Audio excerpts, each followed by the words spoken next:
ശ്രീമദ് ഭാഗവതത്തിലെ നേരത്തെ നമ്മൾ പരീക്ഷിത്ത് മഹാരാജാവ് തൻ്റെ പ്രജകളുടെ ക്ഷേമം അന്വേഷിച്ചുകൊണ്ട് ഭൂമിയിൽ പര്യടനം ചെയ്യുമ്പോൾ ഒരു പശുവും കാളയും സംവദിക്കുന്നത്, ഇൻട്രാക്ട് ചെയ്യുന്നത്, സംസാരിക്കുന്നത് കാണുന്നു. കാളയുടെ 4 കാലുകളിൽ 3 ഒടിഞ്ഞതായി, ഒരു കാലിലാണ് കാള നിൽക്കുന്നതെന്നൊക്കെ പറഞ്ഞ് നിർത്തി. പിന്നെ നമ്മളൊരു ചോദ്യം ചോദിച്ചിട്ടാണ് നിർത്തിയത്. ശിവൻ്റെ ക്ഷേത്രത്തിൽ കാളയുടെ ഒരു കാല് മുന്നോട്ട് മടക്കി ബാക്കി കാലുകൾ പുറകോട്ട് മടക്കിയിട്ടാണ്. എന്താണ് അങ്ങനെയൊക്കെ വച്ചിരിക്കുന്നത്? ശ്രദ്ധിച്ച് നോക്കിയാൽ നിങ്ങൾക്ക് കാണാം. ഒരു കാലിങ്ങനെ മുന്നിലേക്ക് കുത്തിയിട്ടും ബാക്കി കാല് പുറകോട്ട്, അങ്ങനെയല്ലേ? ആണോ? അതെന്തിനാണ് അങ്ങനെ വച്ചിരിക്കുന്നത്? അപ്പോൾ ഭാഗവതം നിങ്ങളൊന്ന് പ്രഥമ സ്കന്ധത്തിലേക്ക് തിരിച്ചു പോകണം. 17-ാം അധ്യായം എടുക്കുക, 22-ാമത് ശ്ലോകം എടുക്കുക. അപ്പോൾ അവിടെ പറയും, ഭാഗവതത്തിൽ പറയും, ശ്രദ്ധിക്കണം എല്ലാവരും, ധർമ്മത്തിൻ്റെ പ്രതീകമാണ് കാള എന്നാണ് ഭാഗവത്തിൽ പറയുന്നത്. ധർമ്മം ബ്രവീഷി രാജർഷേ ധർമ്മോഹി വൃഷരൂപദൃക്. അങ്ങനെ ഒരു വാക്ക് നിങ്ങൾക്ക് കാണാം, കണ്ടോ? 17-ൽ 22 ആ വൃഷരൂപം എന്നുള്ള അടിവര ഇടണം.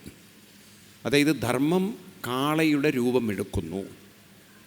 എൻ്റെ കാളയ്ക്ക് 4 കാലുകളാണ്. ആ കാലുകളെക്കുറിച്ച് അടുത്ത ശ്ലോകത്തിൽ പറയുന്നുണ്ട്. തപസ്, എന്തൊക്കെയാണ് 4 കാലുകൾ? തപസ്, ശൗചം, ദയാസത്യം. തപസ്, ശൗചം, ദയാസത്യം ഇതി പാദ പ്രകൃതിത. ഇപ്പം 4 കാലുകൾ ഇതൊക്കെയാണ്: തപസ്സും ശൗചവും ദയയും സത്യവും. അതിലൊരു കാല് മുന്നോട്ട് വെച്ച് നന്ദി ഭഗവാൻ നിൽക്കുന്നുവെങ്കിൽ സത്യത്തിൻ്റെ കാലാണ് പരമശിവനിലേക്ക് തിരിച്ചു വച്ചിരിക്കുന്നത്. ബാക്കി 4 കാലുകൾ, അതായത് സത്യത്തെ ആണ് നമ്മൾ അറിയേണ്ടത്. സത്യം എന്താണ്? സത്യം ശിവനാണ്. അതുകൊണ്ടാണ് പണ്ടുള്ളവർ പറഞ്ഞത് സത്യം ശിവം സുന്ദരം. സത്യം ശിവം സുന്ദരം. അപ്പം സത്യമായിട്ടുള്ളത്, പരമസത്യമായിട്ടുള്ളത്. സത്യം എന്ന വാക്കിൻ്റെ അർത്ഥം 2 തരം സത്യങ്ങളുണ്ട്. ഇത് മനസ്സിലാവണമെങ്കിൽ കുറച്ച് നമ്മളൊന്ന് ഉള്ളിലേക്ക് നോക്കണം. അതായത് ഒരു സത്യം എന്ന് പറയുന്നത്, ഞാനതെങ്ങനെ പറയണമെന്ന് എനിക്കറിയില്ല. ഒന്നെന്ന് പറയുന്നത് വേണമെങ്കിൽ നമുക്ക് പറയാം ചിന്തകളാണെന്ന്. മറ്റേതെന്ന് പറയുന്നത് ബോധമാണ് എന്ന് പറഞ്ഞാൽ, അങ്ങനെ പറഞ്ഞാൽ മനസ്സിലാക്കാൻ ഇത്തിരി ബുദ്ധിമുട്ടാണ്. അതായത് ഇപ്പം ഞാനും നിങ്ങളൊക്കെ ഇടപഴകുന്നത് ചിന്തകളിലൂടെയാണ്. നമുക്കറിയില്ല, പെട്ടെന്ന് മനസ്സിലാവില്ല ഞാൻ പറയുന്നത്. കാരണം അത്രമാത്രം ചിന്തകളാണ് നമ്മുടെ ഉള്ളിൽ. ഇപ്പം നമ്മൾ സിനിമ എന്ന് പറയുന്നത് എന്താ ഞാൻ പറഞ്ഞാൽ മനസ്സിലാവില്ല എന്ന് പറയാൻ കാരണം വെച്ചാൽ, ഈ സിനിമ എന്ന് പറയുമ്പോൾ ധാരാളം സീനുകളുടെ ഫിലിംസ് ചേർത്ത് വെച്ചിട്ടാണ് സിനിമ ഉണ്ടാക്കുന്നത്. അത് അതിവേഗത്തിൽ അങ്ങനെ മൂവ് ചെയ്യുന്നത് കൊണ്ടാണ് ചലിക്കുന്ന ചിത്രമായി ചലച്ചിത്രമായി മാറണം. നിങ്ങളാരെങ്കിലും ഈ ഫിലിം കണ്ടിട്ടുണ്ടെങ്കിൽ ഇത് കുറേ ഷോർട്ട് ചിത്രങ്ങൾ ഇങ്ങനെ ചേർത്ത് വെച്ചിരിക്കുകയാണ്, അല്ലേ? കണ്ടിട്ടുണ്ടാവില്ലേ? പഴയ കാലത്തൊക്കെ ഇങ്ങനെ ഒരേ പോലുള്ള ചിത്രങ്ങൾ കണ്ടിന്യൂസ്. പക്ഷെ അത് മൂവ് ചെയ്യുമ്പോൾ, ഫാസ്റ്റാകുമ്പോൾ അതൊരു ചലനമുള്ള ചിത്രങ്ങളായി മാറുന്നു. അപ്പം ചലനമുള്ള ചിത്രമായി മാറുമ്പോൾ അതിനാ ചലനവും അതിനാ വെളിച്ചവും പകരുമ്പോഴാണ് ചലനമുള്ളൊരു ചിത്രമായി മാറുന്നത്. ഇതുപോലെ നമ്മളിൽ ഒരു ശുദ്ധബോധമുണ്ട്. അതേപോലെ തന്നെ നമ്മളിൽ ശുദ്ധതയില്ലാത്ത അസ്വസ്ഥതകളുണ്ടാക്കുന്ന ചിന്തകളും ഉണ്ട്.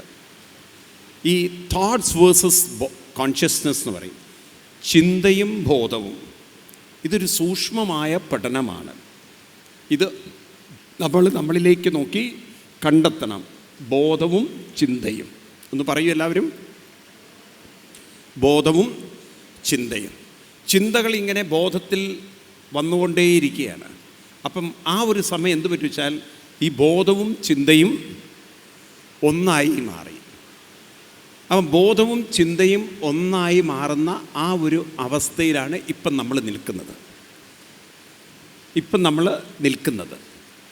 അതിനെ നമ്മൾ മനസ്സെന്ന് പറയും. എന്നാൽ അതേ മനസ്സ്, അതിലൊരു ശുദ്ധബോധമുള്ളത് കൊണ്ട്, ഈ ചിന്തകളൊന്നും പറ്റാത്തൊരു ബോധമുള്ളത് കൊണ്ട് നമുക്ക് ആ ബോധത്തെ കൊണ്ട് എങ്ങോട്ട് വേണമെങ്കിലും മനസ്സിൻ്റെ ഡയറക്ഷൻ മാറ്റാൻ പറ്റും. ഇതൊരു ക്ലിക്കിംഗ് ആണ്. ബോധത്തിൽ ശ്രദ്ധിച്ച് ബോധത്തിൻ്റെ മുകളിലൊരു പവർ നമുക്ക് നേടാൻ തുടങ്ങിക്കഴിഞ്ഞാൽ നമുക്ക് ബോധത്തെ കൊണ്ട് ചിന്തകളെ മാറ്റിമറിക്കാം. ഇപ്പം നമ്മളൊക്കെ ചിന്തയിൽ ശ്രദ്ധിച്ച് ചിന്തയുടെ കൂടെ പോവുകയാണ്. അപ്പോൾ ദുഃഖം വന്നാൽ ദുഃഖത്തിൻ്റെ കൂടെ പോയി, വിഷമം വന്നാൽ വിഷമത്തിൻ്റെ കൂടെ പോയി, പ്രയാസം വന്നാൽ പ്രയാസമായി, ടെൻഷനായി, അസ്വസ്ഥത വന്നാൽ അസ്വസ്ഥരായി. അപ്പോൾ നമ്മുടെ ഫോക്കസ് മുഴുവൻ ചിന്തയിലാണെന്ന് നമ്മൾ അറിയുന്നേയില്ല. ഇത് മാറ്റി ഏതിലേക്ക് വരണം? ബോധത്തിലേക്ക്. അതത്ര എളുപ്പമല്ല. അതുകൊണ്ടാണ് നമ്മൾ ചില സാധനകൾ പരിശീലിക്കുന്നത്.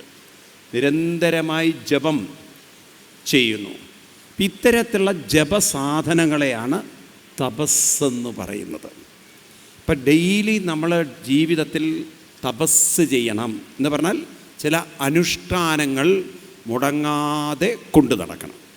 അപ്പം അനുഷ്ഠാനങ്ങൾ കൊണ്ടു നടക്കുമ്പോൾ അത്രയും നിങ്ങൾ ആ അനുഷ്ഠാനത്തിലേക്ക് ശ്രദ്ധിക്കുമ്പോൾ, അപ്പം നിങ്ങളുടെ ശ്രദ്ധ, നിങ്ങളുടെ ബോധം ഈ അനുഷ്ഠാനത്തിലേക്ക് തിരിയുമ്പോൾ ശ്രദ്ധിക്കണം. അപ്പം അതിന് ചിന്തയുടെ കൂടെ പോവാനുള്ള പ്രവണത, ബാക്കി നിങ്ങൾ പറയണം. നമ്മൾ നാമത്തിലേക്ക് ശ്രദ്ധിക്കുമ്പോൾ, ജപത്തിലേക്ക് ശ്രദ്ധിക്കുമ്പോൾ നമ്മുടെ ബോധത്തിന് മറ്റ് ചിന്തകളുടെ കൂടെ പോവാനുള്ള പ്രവണത കുറയുന്നു. അപ്പം നോക്കൂ, നിങ്ങൾ ചിന്തകൾ നമ്മളെ സ്വാധീനിക്കുന്നുണ്ടോ എന്ന് ചോദിച്ചു കഴിഞ്ഞാൽ, ഈ ബോധത്തെ സ്വാധീനിക്കാത്തത് കൊണ്ടല്ലേ നമുക്ക് നാമത്തിലേക്ക് തിരിച്ചുവിടാൻ സാധിക്കുന്നത്? ബോധത്തെ നമുക്ക് നാമത്തിലേക്ക് തിരിച്ചുവിടാൻ സാധിക്കുന്നു എന്നത് തന്നെ ചിന്തകൾ വാസ്തവത്തിൽ ബോധത്തെ സ്വാധീനിക്കാത്തത് കൊണ്ടല്ലേ. That means the consciousness is ever pure ആണ്. Unfortunately that consciousness is contaminated by thoughts. അറിയുന്നില്ല, നമ്മൾ അതിൻ്റെ കൂടെ പോവുകയാണ്. മനസ്സിലാവുണ്ടോ? ഈ ചളിവെള്ളം, അപ്പം മഴ പെയ്തു, വെള്ളം കലങ്ങി, ചില കിണറ്റിലൊക്കെ പെട്ടെന്ന് വെള്ളം കലങ്ങും. പക്ഷെ ഒരു 10 മിനിറ്റ് വെയിറ്റ് ചെയ്യാൻ സാധിക്കുമ്പോൾ ആ പൊടിയെല്ലാം, മൺപൊടിയെല്ലാം, ചളിയെല്ലാം ഊറി അടിഞ്ഞ് വെള്ളം വീണ്ടും നല്ല തെളിഞ്ഞ വെള്ളമായി മാറുന്നു അല്ലേ? ഇതുപോലെയാണ് ചളിവെള്ളമായി നിൽക്കുന്ന ഒരു കിണറ്റിലെ വെള്ളം പോലെയാണ് ഇപ്പോൾ നമ്മുടെ മാനസികാവസ്ഥ. അപ്പം ഇങ്ങനെ മഴ പെയ്യുമ്പോഴാണ് ഈ വെള്ളം ചളിവെള്ളമാവുന്ന പോലെ, ഇതുപോലെ തുരുതുരാ ചിന്തകൾ വന്ന് ഈ ബോധം ഒരു കലങ്ങിയ വെള്ളം പോലെ, ചിന്തകളാൽ അസ്വസ്ഥമായ വെള്ളം പോലെയായി. അപ്പം ഇവിടെ നമുക്ക് എന്താ ചെയ്യാനുള്ളത്? ജപിച്ച് ബോധം ചിന്തയുടെ കൂടെ പോകുന്നതിൻ്റെ തീവ്രത കുറച്ച് അതിനെ നാമത്തിൻ്റെ കൂടെ പോവാനുള്ള തീവ്രത, ഇൻറ്റൻസിറ്റി, അതിൻ്റെ പവർ കൂട്ടിക്കൊണ്ടുവരണം. ഇതാണ് തപസ്. എന്താണ് തപസ്? അപ്പോൾ അത്ര എളുപ്പമല്ല. അദ്ദേഹം പറഞ്ഞത് മനസ്സിലാക്കി തരാൻ ഇത്തിരി ബുദ്ധിമുട്ടാണ്. മനസ്സിലായില്ലേ? നമ്മൾ ഒരു ഡയറക്ഷനിലേക്ക് പോകുന്ന സാധനത്തിനെ വേറൊരു ഡയറക്ഷനിലേക്ക് അതിനെ ഡൈവേർട്ട് ചെയ്തെടുക്കുക. ഒഴുകിക്കൊണ്ടിരിക്കുന്ന ഒരു വശത്തേക്ക് ഒഴുകിക്കൊണ്ടിരിക്കുന്ന ഒരു തോടിൻ്റെ ഒഴുക്ക് പറയൂ മറ്റൊരു ദിക്കിലേക്ക്, അതായത് വേണ്ടാത്ത ചിന്തകളിലേക്ക് പോയിക്കൊണ്ടിരിക്കുന്ന ബോധത്തെ നമ്മൾ നാമജപ അനുഷ്ഠാനങ്ങളിലേക്ക് തിരിച്ചുവിടാനുള്ള കഴിവ് നിങ്ങൾ നേടുന്നതിൻ്റെ പേരാണ് തപസ്. ഇതാർക്ക് കൈവരിക്കാൻ സാധിച്ചോ അവർ സുകൃതികളാണ്. അമ്പലത്തിൽ പോയതുകൊണ്ട് അത് കിട്ടില്ല. അതിന് നിരന്തരമായി എന്ത് വേണം? അഭ്യാസേനതു കൗന്ദേയ വൈരാഗ്യേന ച ഗൃഹ്യതേ. ഗീതയിൽ 6-ാം അധ്യായത്തിൽ ഗീത എടുക്കുക. അർജുനൻ ചോദിക്കുന്നുണ്ട്, കൃഷ്ണ, ചില സമയത്ത് മനസ്സ് വളരെ ചഞ്ചലമാണ്, അസ്വസ്ഥമാണ്, ടെൻഷനാണ്. ഇപ്പം തന്നെ ഇവിടെ ഇരിക്കുമ്പോൾ പലർക്കും മനസ്സ് ടെൻഷനായി. കുട കൊണ്ടുവന്നില്ല, ഓട്ടോ കിട്ടുമോ, തിരിച്ചു പോകാൻ പറ്റുമോ, എന്താ അവസ്ഥ, ഇങ്ങനെ ടെൻഷൻ കയറും. അതും ചിലരാണെങ്കിൽ ഇവിടെ ഇരുന്ന് ചിന്തിക്കേണ്ട, കഷ്ടകാലത്തിന് ആ തുണി പുറത്ത് തോരിയിടുകയും ചെയ്തു, അല്ലെങ്കിൽ അവിടെ അതെടുത്തിട്ടിട്ടുണ്ട്, ഇവിടെ ഇതെടുത്തിട്ടുണ്ട്, അതൊന്നും മൂടി വെച്ചിട്ടില്ല, ഇല്ലേ? 100 പിന്നെ നിങ്ങൾ പാലക്കാട്ടുകാരായതുകൊണ്ട് കൊണ്ടാട്ടം ഉണക്കാട്ടുണ്ടാവും ചിലപ്പം, അതുകൊണ്ട് അതും പുറത്തിട്ടിട്ടുണ്ടാവും. ഇങ്ങനെ 100 ചിന്തകൾ തലയിൽ കയറി ഞാനിവിടുന്ന് ചിന്തയെക്കുറിച്ചും ബോധത്തെക്കുറിച്ചും പറയുമ്പം നിങ്ങൾ ചോദിക്കും, സ്വാമിക്ക് വല്ല ബോധമുണ്ടോ? ഞങ്ങളുടെ കൊണ്ടാട്ടം പുറത്ത് കിടക്കുകയാണ്, അത് ഉണക്കാനിട്ടിരിക്കുകയാണ്. ഈ മഴ പെയ്യുന്ന സമയത്ത് ഞങ്ങൾ ബോധമുള്ളവരാവണോ, കൊണ്ടാട്ടത്തെക്കുറിച്ച് ചിന്തിക്കണോ? അപ്പോൾ ഇവിടെ ഇരുന്നു കൊണ്ട് നിങ്ങൾക്ക് അവിടെയുള്ള കാര്യങ്ങളെക്കുറിച്ചൊക്കെ ഇരുന്ന് ചിന്തിക്കാം. മനസ്സിൻ്റെ സ്വഭാവം അതാണ്. അപ്പം നമ്മളിതൊക്കെ കേട്ടാലും നമ്മുടെ മനസ്സൊരു വേഗതയിൽ അങ്ങനെ പോയിക്കൊണ്ടിരിക്കുകയാണ്. അത് നമ്മൾ അറിയുന്നില്ല. അതുകൊണ്ട് അർജുനൻ പറയുന്നത് ശരിയാണ്. കൃഷ്ണനോട് ചോദിക്കുകയാണ്, ചഞ്ചലം ഹി മന കൃഷ്ണ. ഞാൻ പറയുന്നത് 34-ാം ശ്ലോകം 6-ാം അധ്യായത്തിൽ. ചഞ്ചലം ഹി മനഃകൃഷ്ണ പ്രമാദി ബലവദൃഢം തസ്യാഹം നിഗ്രഹം മന്യേ വായോരിവ സുദുഷ്കരം. കൃഷ്ണ, ഇതൊക്കെ പറയാൻ, ബോധം, ചിന്ത എന്നൊക്കെ പറയാൻ എന്ത് എളുപ്പമാണ്. പക്ഷേ ഓരോരോ പ്രശ്നങ്ങൾ തലയിൽ കയറുമ്പോൾ, നമ്മൾ പറയുന്ന ഒരു ഭാഷ പറയാൻ, ഏടാകൂടങ്ങൾ തലയിൽ കയറിക്കഴിഞ്ഞാൽ, ഓരോരോ അസ്വസ്ഥതകൾ, ഓരോ വിഷമങ്ങൾ കയറിക്കഴിഞ്ഞാൽ ആ സമയത്ത് ബോധവും ചിന്തയും ഒന്നും ഉണ്ടായിട്ടൊന്നും കാര്യമില്ല. കാരണം മനസ്സൊരു കുത്തൊഴുക്ക് പോലെ, മനസ്സൊരു നിയന്ത്രിക്കാൻ പറ്റാത്ത രീതിയിൽ ചഞ്ചലം. മനസ്സെന്താവും? എന്താവും?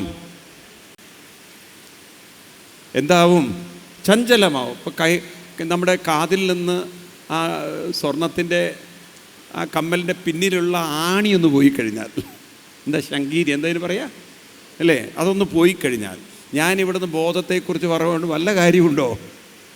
ഒരു രക്ഷയില്ല. കാരണം അതൊരു ലേശം സ്വർണ്ണേ ഉണ്ടാവുള്ളൂ, ഒരു അംശം സ്വർണ്ണേ ഉണ്ടാവുള്ളൂ.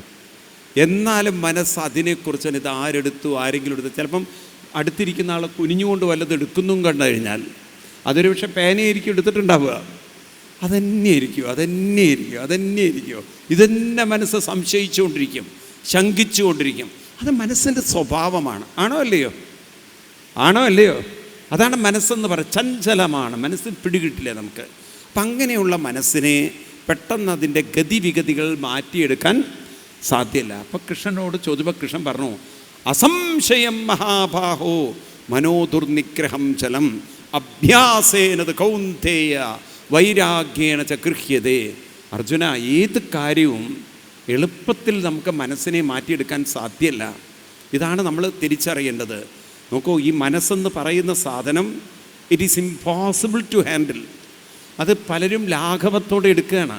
എനിക്കെല്ലാം മനസ്സിലായി, എനിക്കെൻ്റെ മനസ്സിനെ നിയന്ത്രിക്കാൻ പറ്റും, എനിക്കെൻ്റെ മനസ്സ് ഓക്കെയാണ്. ഈ ഫൂളിഷ് തോട്ട്സിലാണ് നമ്മൾ ജീവിക്കുന്നത്. ഒരു ഏജായി കഴിയുമ്പോഴാണ് ഈ സബ് കോൺഷ്യസ് മൈൻഡിൻ്റെ പവർ കൂടി നമുക്ക് കോൺഷ്യസ് മൈൻഡിൻ്റെ പവർ കുറഞ്ഞ് പലരും ഓർമ്മയില്ല, പലതും ചെയ്യുന്നതിൽ ബോധമില്ല. അപ്പോഴാണ് നമ്മൾ മനസ്സിലാക്കുന്നത് എൻ്റെ ബോധ മനസ്സിൻ്റെ ശക്തി വളരെ കുറഞ്ഞു പോയിന്ന്. അന്ന് നിങ്ങൾ ഈ ബോധ മനസ്സിനെ നേരെയാക്കാൻ പോയിട്ട് യാതൊരു കാര്യമില്ല. കൈവിട്ടുപോയിട്ട് എന്താ കാര്യം? അപ്പം ഇപ്പോഴേ നമ്മൾ അറിയണം. അതായത് നമ്മുടെ ഉപബോധ മനസ്സ് ശക്തി പ്രാപിച്ച് ബോധ മനസ്സിനെ സ്വാധീനിക്കുന്നതിന് മുമ്പ് തന്നെ ആ ഉപബോധ മനസ്സിൻ്റെ ശക്തി ഞാൻ മാറ്റിയെടുക്കാൻ ചില അനുഷ്ഠാനങ്ങൾ ചെയ്യേണ്ടതുണ്ട്. അതാണ് ഇവിടെ പറയുന്നത്. തപസ് വേണം. എന്താണ് വേണ്ടത്? അഭ്യാസം. എന്താണ്?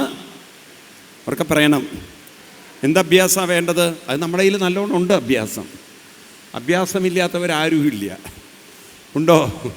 അതായത് ഇപ്പം നമുക്ക് രാവിലെ എണീറ്റാൽ ഈ ഫോൺ വിളി എന്നൊരു അഭ്യാസമല്ലേ?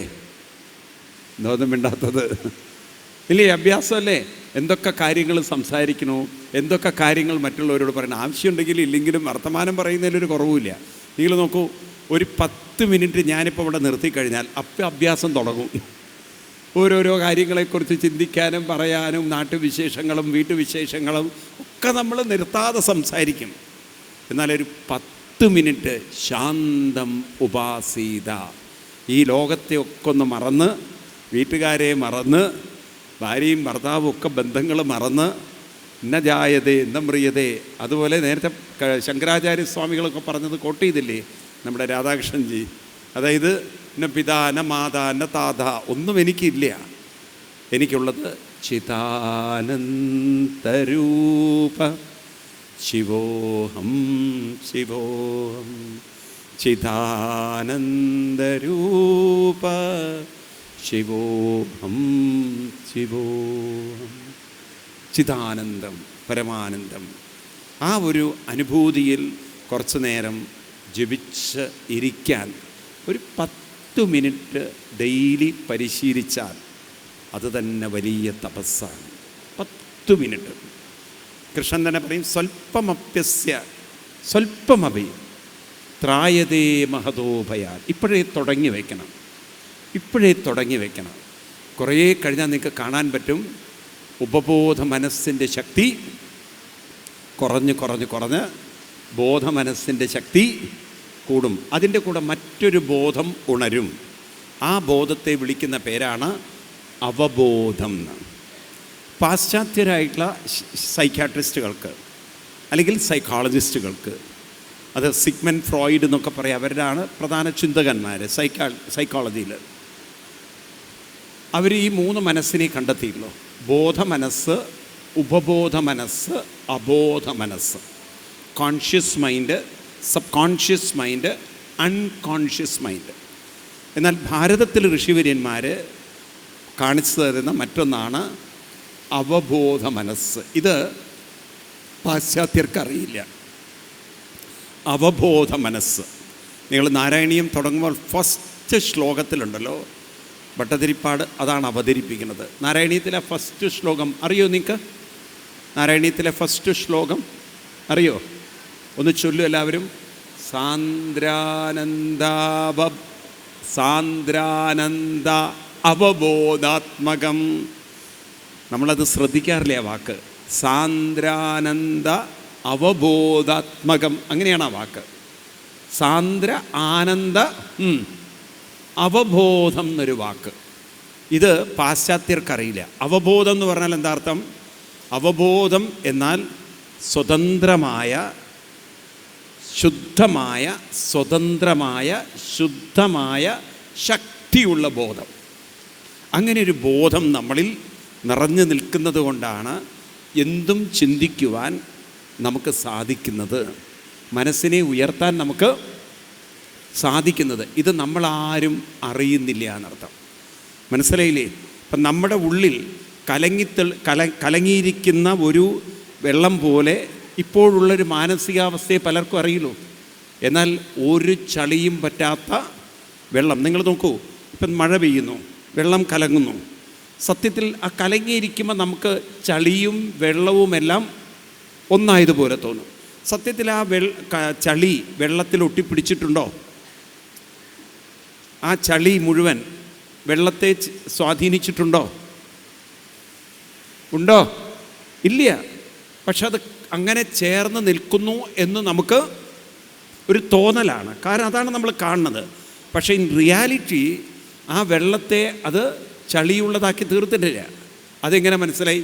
കുറച്ച് കഴിഞ്ഞാൽ ആ ചളിയെല്ലാം അടിഞ്ഞു ഊറുന്നു എങ്കിൽ അല്ലേ?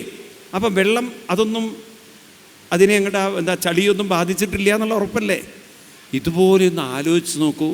നമ്മുടെ വിഷമങ്ങൾ, നമ്മുടെ ദുഃഖങ്ങൾ, നമ്മുടെ അസ്വസ്ഥതകളൊന്നും യഥാർത്ഥത്തിൽ നമ്മുടെ ബോധത്തെ ബാധിച്ചിട്ടില്ല. പക്ഷെ ഇപ്പം അതെല്ലാം കലങ്ങിയിരിക്കുന്നത് കൊണ്ട് ഇതെല്ലാം നമ്മളെ ബാധിക്കുന്ന പോലെ ഉറക്കെ പറയൂ തോന്നുന്നു. അപ്പം നമ്മുടെ ജോലി എന്താണ്?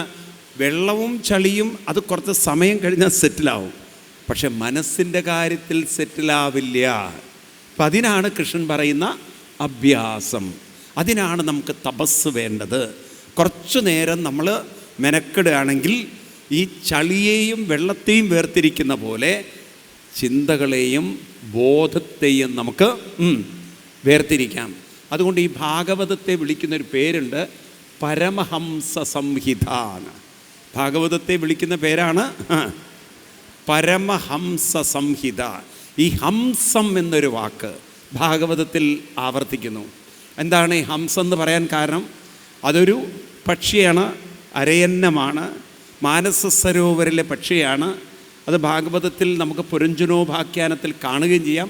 ഹംസോഹം എന്നൊക്കെയുള്ള വാക്കുകൾ അവിടെ കാണാം. അപ്പോൾ ഈ പക്ഷിയുടെ പ്രത്യേകത എന്ന് വെച്ചാൽ എന്താണ് ഹംസത്തിൻ്റെ പ്രത്യേകത? പാലും വെള്ളവും ചേർത്തതിനെ വേർതിരിക്കാൻ കഴിയുക. അപ്പോൾ ഇവിടെ പാലും വെള്ളവും എന്നൊക്കെ പറഞ്ഞാൽ എന്താ അർത്ഥം എടുക്കേണ്ടത്? ബോധവും ചിന്തയും എന്നർത്ഥമെടുക്കണം. ഏതാണ്? ഇപ്പം നമ്മളിലെ ബോധവും ചിന്തയും വേർതിരിച്ച് ആ ബോധത്തെ നാമജപത്തിലേക്ക് കൊണ്ടുപോയി ചിന്തകളുടെ സബ് കോൺഷ്യസ് മൈൻഡിൻ്റെ ഉപബോധ മനസ്സിൻ്റെ സ്വാധീനത്തിൽ നിന്നും ബോധത്തെ മാറ്റിയെടുക്കാൻ സാധിച്ചാൽ ജന്മം സഫലമായി. പിന്നെ ദുഃഖങ്ങൾക്കും ദുരിതങ്ങൾക്കൊന്നും നമ്മളെ സ്വാധീനിക്കാൻ, നമ്മളെ അസ്വസ്ഥമാക്കാൻ, നമ്മളെ വേദനിപ്പിക്കാൻ സാധ്യമല്ല. നിങ്ങൾ നോക്കൂ, എന്തൊരു ഭാഗ്യം ചെയ്തൊരു ജന്മമാണ്, എന്തൊരു സുഹൃതം നിറഞ്ഞ ജന്മമാണ്, എന്തൊരു അനുഗ്രഹീതമായ ജന്മമാണ്. പക്ഷെ പണിയെടുക്കണം, മെനക്കെടണം, കഷ്ടപ്പെടണം. കാരണം ബോധത്തെയും ചിന്തയും വേർതിരിക്കൽ അത്ര എളുപ്പമല്ല. ഇതിങ്ങനെ ഈ കൊണ്ടാട്ടം ഉണക്കുന്ന പോലെ അല്ലത്. ഇത് കൊണ്ടാട്ടമൊക്കെ നമുക്ക് ഉണക്കി പുറത്തിട്ട് കഴിഞ്ഞാൽ അത് മുറിച്ച് കുറച്ച് ഉപ്പൊക്കെ ചേർത്ത് പുറത്തിട്ട് കഴിഞ്ഞാൽ വെയിലത്തിട്ട് ഉണങ്ങും. പക്ഷേ ഇവിടുത്തെ കാര്യത്തിൽ ഇതത്ര എളുപ്പമല്ല. മനസ്സിലായില്ലേ? ഇത് കുറച്ച് പണിയെടുക്കണം, മെനക്കെടണം. നിങ്ങൾ ഈ കൂവയൊക്കെ വിരകിയിട്ടുണ്ടോ? നിങ്ങൾ കൃഷി ചെയ്തിട്ടുണ്ടാക്കിയിട്ടുണ്ടോ? ആ കുവി ഒന്ന് വൃത്തിയാക്കി പൊടിച്ചെടുക്കുക എന്ന് പറയുന്നത് അത്ര എളുപ്പമാണോ? ഇതുപോലെ ഈ പാലക്കാട് ഇപ്പോൾ ഉണ്ടോ അറിയില്ലേ, തൃശ്ശൂർ ഭാഗത്ത് നല്ല ഒരു സ്വീറ്റായിട്ടുള്ളൊരു കിഴങ്ങാണ് കൂർക്ക എന്ന് പറയും. ഇവിടെ ഇപ്പോൾ വരാൻ തുടങ്ങിയിട്ടുണ്ടാവും കൂർക്കയൊക്കെ, അല്ലേ? പണ്ട് ഇവിടെ അങ്ങനെ കൂർക്കയില്ല ഈ ഭാഗത്ത്. ഉണ്ടോ? പണ്ടില്ല, ഇപ്പോഴൊക്കെ ഉണ്ട്. ഇപ്പോൾ എല്ലായിടത്തും, ഇപ്പോൾ അമേരിക്കയിൽ പോയാലും കൂർക്ക കിട്ടും. പക്ഷേ ഈ കൂർക്ക എന്ന് പറയുന്ന സംഗതി നല്ല ടേസ്റ്റി ആണെങ്കിലും അതൊന്ന് നേരെയാക്കി എടുക്കാൻ നല്ല പാടാണ്. ഒരുവിധ ആളുകൾ ചക്ക അധികം ഉപയോഗിക്കാത്തതിൻ്റെ കാരണം എന്താണ്? മെനക്കടലുള്ളതുകൊണ്ടാണ്. കാരണം ഒരു ഭാഗത്ത് പിടിച്ചാൽ വേറെ ഭാഗത്ത് വരും, അവ അങ്ങനെ കത്തി അതിൻ്റെ മുകളിൽ പിടിച്ചു, അങ്ങനെയൊക്കെ കുറച്ച് ബുദ്ധിമുട്ടുണ്ട്.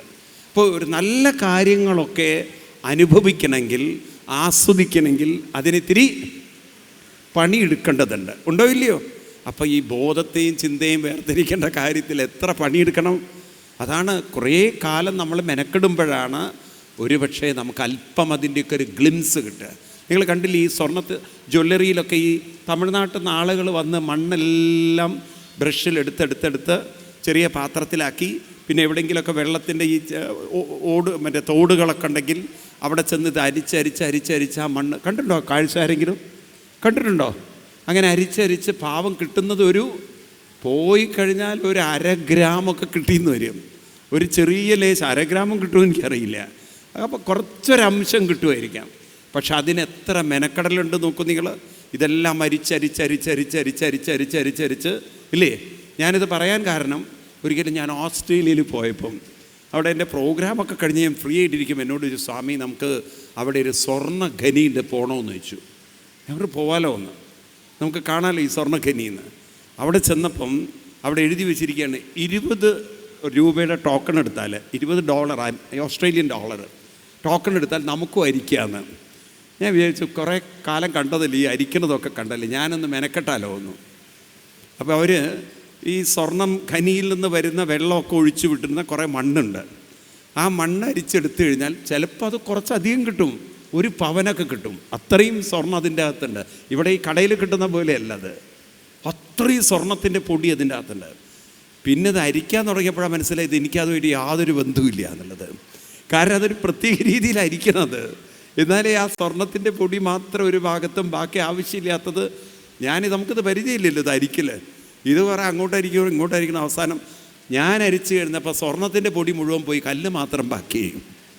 അപ്പം അങ്ങനെ അരിച്ചു കൊടുപ്പോൾ എന്താ കാര്യമുള്ളത്? അപ്പോൾ അതൊരു ടെക്നിക്കാണ്. അരിച്ച് ചിലവർക്കതിങ്ങനെ പെട്ടെന്ന് അരിച്ചെടുക്കാൻ പറ്റും. അങ്ങനെ അരിച്ച് കുറച്ച് പിന്നെ അത് എൻ്റെ ഈ അഭ്യാസം കണ്ടപ്പോൾ അവിടുത്തെ ഒരു സ്റ്റാഫ് പറഞ്ഞത് എങ്ങനെയല്ല അരിക്കേണ്ടത്, ഇങ്ങനെയാണ്. അയാൾ അരിച്ചുകൊണ്ട് നന്നായി. എനിക്ക് കുറച്ച് സ്വർണ്ണത്തിൻ്റെ പൊടിയും കിട്ടി. അപ്പോൾ ഞാൻ അവിടെ താമസിച്ചവർക്ക് കൊണ്ടുവന്നില്ല കേട്ടോ. ഇനിയിപ്പോൾ ആ പേടി വേണ്ട, അത് അവിടെയൊക്കെ കൊടുത്ത് നമ്മൾ പോരുകയും ചെയ്തു. അത്രയും ഒരു രസത്തിന് വേണ്ടി പോയതാണ്.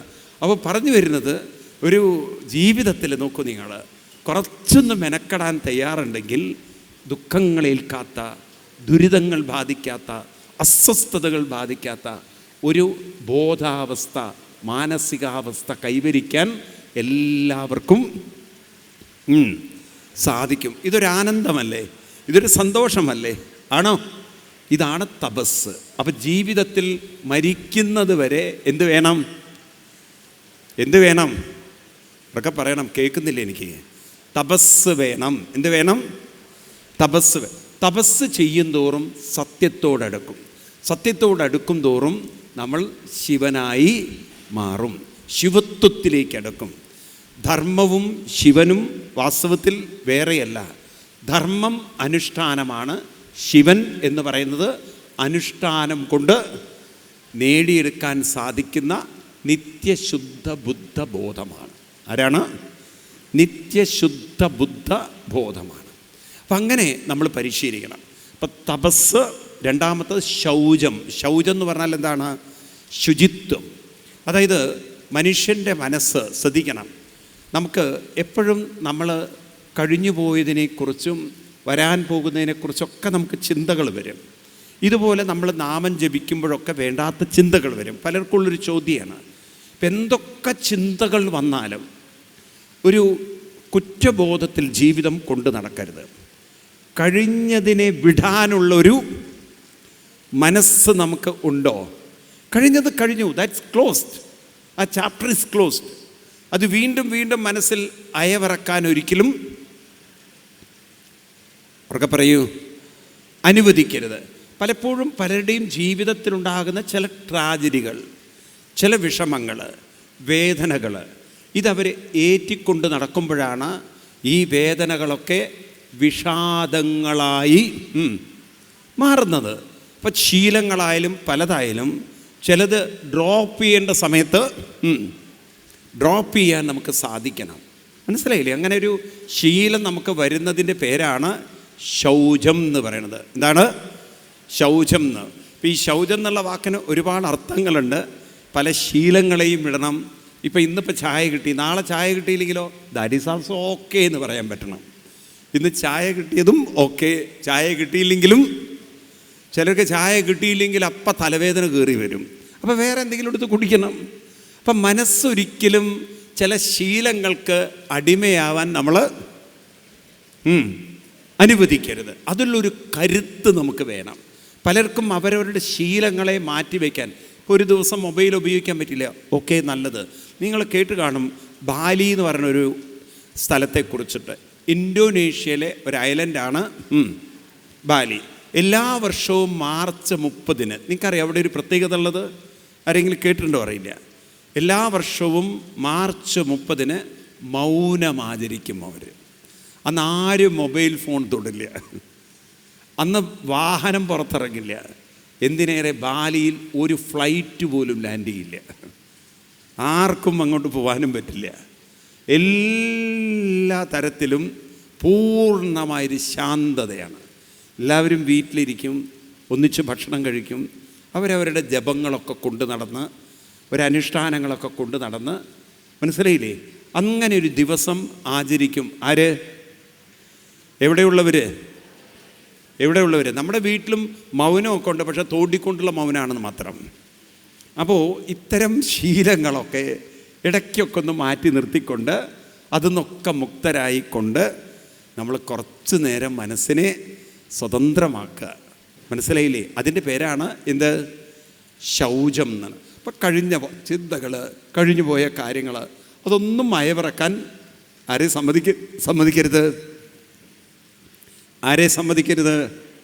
മനസ്സിനെ. ഇതൊക്കെ പറയാൻ വളരെ എളുപ്പമാണ്, പക്ഷെ അത്ര എളുപ്പമല്ല. ഇപ്പം ഒരു തപസ് ചെയ്യുന്നവർക്കേ ശൗചം കൈവരിക്കാൻ കേട്ടില്ല. തപസ് ചെയ്യുന്നവർക്ക് ശൗചം കൈവരിക്കാൻ സാധിക്കുള്ളൂ. ശൗചം എന്ന് പറഞ്ഞാൽ എളുപ്പം പറയുകയാണെങ്കിൽ ബ്രേക്ക് ഇടാനുള്ള കഴിവ്, വേണ്ടാത്ത ചിന്തകളോട് നോ പറയാനുള്ളൊരു കഴിവ്, വേണ്ടാത്ത ചിന്തകളെ തിരിച്ചറിഞ്ഞ് അതിനെ തട്ടി മാറ്റാനുള്ളൊരു കഴിവ്. ആ കഴിവ് നമ്മുടെ ഉള്ളിലുണ്ട്, ആ ശക്തി നമ്മുടെ ഉള്ളിലുണ്ട്. അത് തപസ് ചെയ്യുന്തോറും ആ ശക്തി ഉണർന്നുണർന്നുണർന്ന് കൂടുതലൊരു മെൻ്റൽ പവർ നമ്മുടെ ഉള്ളിൽ ഡെവലപ്പ് ചെയ്ത് വരും. അപ്പോൾ ഇന്ന് പലർക്കും മാനസികമായി ഒരു ശക്തി ഇല്ലാത്തതിന് കാരണം തപസ് ഇല്ല എന്ന് തന്നെ പറയാം. അപ്പം തപസ്സില്ലെങ്കിൽ ശൗചമില്ല, മനസ്സിലായില്ലേ? അപ്പം തപസ്, ശൗചം. മൂന്നാമത്താണ് ദയ. എന്താണ് ദയ?